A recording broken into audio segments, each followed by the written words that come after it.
Hello. I am briefly back from my bookshop tour. I'm back in my attic. I'm 21 gigs down in the 100 bookshop tour, though I think it's actually like 112 bookshops now. And because I just can't say no to a bookshop. And technically, actually, I could say it's 23 gigs, just in case things go awry. If I include doing Wigtown and I include doing Long Weekend, then technically it's 23 gigs into the 112 bookshop tour. So I thought I'd have a quick review of books that I have found so far. And this is going to be my second-hand selection of books. I've met lots of fantastic booksellers and been into some wonderful shops. And today I have this evening off. I left Cardiff this morning, went into the gig at Think Tank in Birmingham, which is the gig that nearly destroyed me. But it wasn't the gig itself that nearly destroyed me. It was the fact that my sat-nav just is unable to deal with Birmingham. And so I just walked around and around and around with all of the bags of books that I built up and my clothes and all of those other things, dragging it along and swearing quite loudly and insanely in the street. And eventually I did find it and had some help from Alex as well. So thank you, Alex. But yeah, Think Tank was absolutely lovely, and lots of brilliant questions from children as well. And it was a real delight to do, which was a relief because I was sitting. This T-shirt was sodden from dragging my bags around. I was like, am I able to retune my brain from Birmingham and all the things in their way to fun stuff? And of course I was. And once it all kicked off, everything was forgotten. That's the good thing about having a brain that kind of speeds from joyful manic intensity to furious manic intensities. The switch can sometimes be very, very quick. So what have I found? Well, actually, I will include one new one because I really enjoyed yesterday early afternoon in Cardiff. I went to Shelf Life Books that's run by Rose, who's also a great guitarist as well. And somewhere here I've got I bought a badge off her as well, rather charming badge there, powered by kindness, and I get a sense that she and a lot of her customers are as well. Nice small shop. Lots of interesting kind of little bits of small comic art fanzine kind of thing, and as a treat she gave me this, which I'm very pleased because I've been meaning to get it for ages, and it is Selena Godden's Pessimism for Lightweight, 13 Pieces of Courage and Resistance. So I'm looking forward to that. And then while I was there as well, in the little arcade where Shelf Life Books is at the moment, which I think is going to have to move, unfortunately, I think for reasons of the council, which is a pity because it's a really lovely, it's a tiny little place, and it's got a little art gallery upstairs, and it's got, clothes bit and a really nice kind of tea and coffee place. I really liked it. But yeah, they had some secondhand books there. So even though I'd been to, because this is going to be the big reveal now, is when I tell you what I found in Jeff Towns's fantastic storerooms, which I just did not have enough time in. Next time I have to get down to Swansea a day early. But before we get to that, I decided I needed this. I decided I needed Death of Cinema. They also had a big hardback copy of Salon Kitty, entirely in German, and not an adaptation of the film. I think it was, but I didn't get that. I think the novelty too far, but there we are. This is a bit with things like The Principle of Inertia. So Death of Cinema.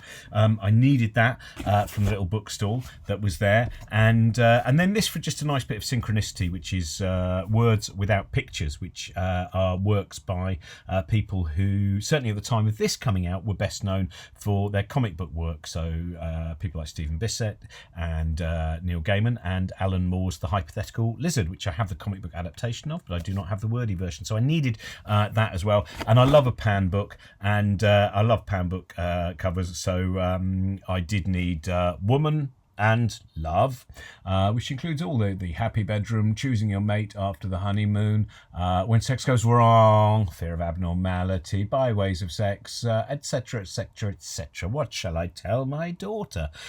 So I just thought, and I just, as you see, that beautiful Pan design there. Anyway, before we still get to, because there is a book that Jeff showed me, which I was just irresistible, and I think he knows how to judge me. He judges me very, very well, and he just showed it to me, but I will reveal that towards the end. Then of course I was going back a little bit further in time, had a very nice time doing a gig at the Oxfam Books in Exeter, where Jez Winship was there, who works in the music section and also has written a fantastic book for the Midnight Movie Monograph series on George A. Romero's Martin, which is one of my favourite it probably is my favourite George A. Romero film. I think, sometimes it moves around, but it's a really beautiful book. And he was there, and he recommended that I'd never read Samuel Delaney's Babel 17, so now I will. So I picked that up from the Oxfam Books, and then because I talk about Fred Hoyle sometimes, not always, in the talks that I do, I thought I probably need Andromeda Breakthrough, which was made A for Andromeda, one of the BBC things where the BBC did that brilliant thing going, yeah, probably just tape over it or put the tapes in the bin, no one will be interested in that. And also this, Let Me Not Be Mad, I am always interested in checking on those kind of things, and has quotes from the back, Ian Sinclair and Stuart Lee and Olivia Laing as well. You can trust them. And then the big bit that I really probably went a little bit mad spending this was where I bought Glimpses of Other Realities, Volume 2, High Strangeness. Yeah, look at the cover. It's got an introduction by Colin Wilson, and I could justify it by going, and of course all the money that I've spent on this book goes to charity, and if I get 3 minutes of material out of it, and I do that 3 minutes of material on a tour, and I take the amount that I make on the tour, and then how long a show is, so it'll be perhaps three over 120, and so it'll make its money back very, very quickly. So there we go. That was Glimpses of Other Realities, Volume 2, High Strangeness. Then, now, let us get to Jeff's storeroom, which today I was describing as somewhere between something you might see in Borges and mixed with a bit of H.P. Lovecraft. You imagine you'll open a book and go, Jeff, did you not know? This book contains the secret spell that he's circled a different word through the manuscript by Wilbur Smith, and if we put that together, don't do that, it will open a portal. Anyway, so books that I got. Well, this one, Hans Holzer, Psychic Photography, Threshold of a New Science. Probably not, by the way. But I couldn't resist that. Nice hardback, Threshold of a New Science. And then I've been thinking about meditation. Not that I'll ever be able to properly meditate and shut this stupid thing up. So I thought Concentration and Meditation, Manual of Mind Development. I mean, maybe if I get 2 minutes out of this, so 2 minutes into a 150-minute show, and blah, blah, blah. Anyway, so that's got, and this is from, I think it's Sheila Manning, as far as I know, who a couple of her books are ones that I picked up. And Jeff gave me a little bit of the background story as well of her. And then I thought this would be nice to get Penguin Science Survey B, 1965. Nice cover, and it's got things in it including the investigation of mental images, sleeping and dreaming, some problems with homosexuality, tranquilizers and mental illness, and the yeasts of wine. And again, I talk about yeast occasionally when I do a talk about my book, so I thought, well, that should be in there as well. Then I needed this. I've got about 3 copies of Freud's Civilization and its Discontents, but I haven't got this one. And this, I think, was one of Sheila's as well, perhaps. Yes, Sheila Manning again. And the reason I really wanted this is because it's also got the minutes for the Camden Association for Mental Health. That's got their minutes for apologies for absence, minutes from the last meeting, clothes out of date, the sale, shop treasurer, etc. And then it's got various little notes that Sheila's made, and so I love things like that. So that is why I felt that I did need to get another hardback copy of Civilization, Its Discontents. And then this one was just given to me by Geoffrey Carney, The Dictionary of National Celebrity, which was written by William Donaldson, as well as Hermione Eyre. And William Donaldson, you will probably know most famously as Henry Root, but also had a very strange and frequently dark life. And I recently, unfortunately, when I was selling books, decided that I had to sell the biography of him, but it's a very, very good biography. But that's quite fun as well, just the Dictionary of National Celebrity. That was a gift from Jeff. Marina Warner, we always need more Marina Warner in our life, surely. Once Upon a Time, A Short History of Fairy Tales, and she's again such a beautiful. In fact, I know I got a book from Jeff, when he was selling books online, or not online, via Instagram, and I got Marina Warner just a nice little catalogue of some art exhibition she did. Then there's this, which is the television playwright 10 Plays. So these are 10 plays, and this is Alan Richards' copy, and Alan Richards was the person behind the Oneidian line as well, or Oneidian line, I'm not entirely sure. And I particularly wanted this one because it came out in 1960, has various different things in there, including one by Elaine Morgan. And earlier on that day, when I'd been in Pontypridd, I had seen there was a biography of Elaine Morgan, who you probably know best as the person who came up with the aquatic ape hypothesis, but before that worked in television. But as well as her work and the little bit of synchronicity there, it's also got a teleplay, Mrs. Wickens in the Fall, by Nigel Neal. So I thought that can go in my Nigel Neal pile. This was a gift from Jeff. This is nice. Robinson Davis, an introduction to the 21st Toronto Antiquarian Book Fair. So I'm looking forward to that. And also he gave me the Observer's Guide to Halley's Comet. Look at the fun she's having there. Just, I can't believe she's got a telescope. So there we go. A lot of fun there with Halley's Comet. Then this is a book that was, I really enjoyed it. I can't remember. Do you know what? I think it was when I worked in a bookshop, and every now and again there would be a book that was just there accidentally and it wasn't on the list. And there was an old Penguin copy of The Savage God that turned up by Al Alvarez, who amongst other things was also a poker player. The Savage God, a study of suicide, where he attempted suicide around the same time that Sylvia Plath killed herself. And so that is a kind of survey of that. It's the first hardback edition of The Savage God, which is a book that I really like. And then this was the most expensive book, quite right. This is the first hardback edition of Harold Pinter's The Birthday Party, which I just love. The opening scene is such a joy. Is that you, Petey? Petey, is that you? Petey, what?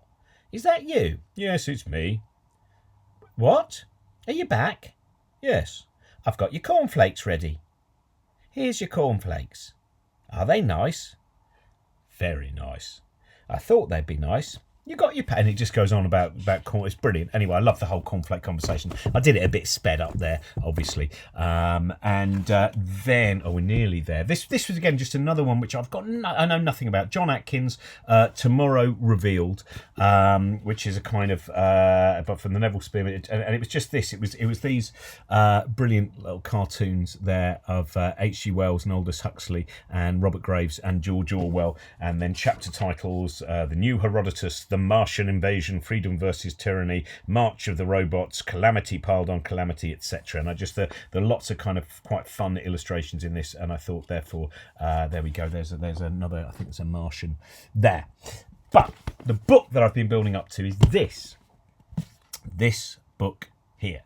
This book is, I should give you the title, Through Darkest Pondaleo, an account of the adventures of two English ladies on a cannibal island by Serena Livingston Stanley, edited by the Reverend Barnaby Whitecorn D.D.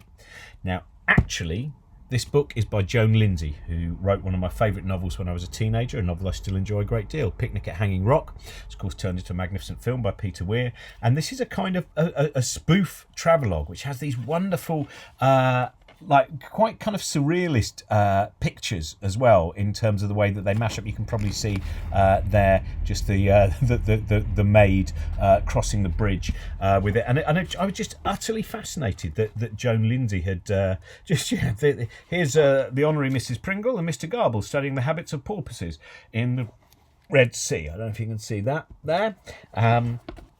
And so I was just utterly fascinated by that, and I thought I need to get this book, and Jeff knew that I would need to get this book. Here's another one, Afternoon Tea in the Tiger Belt. That's another one. But anyway, I'm just fascinated by that. Joan Lindsay, Through Darkest Pondaleo. So those were my biblio adventures. What have yours been? I should say, tomorrow, Monday, so it might be today, depending on when you look at this, or depending when this goes up.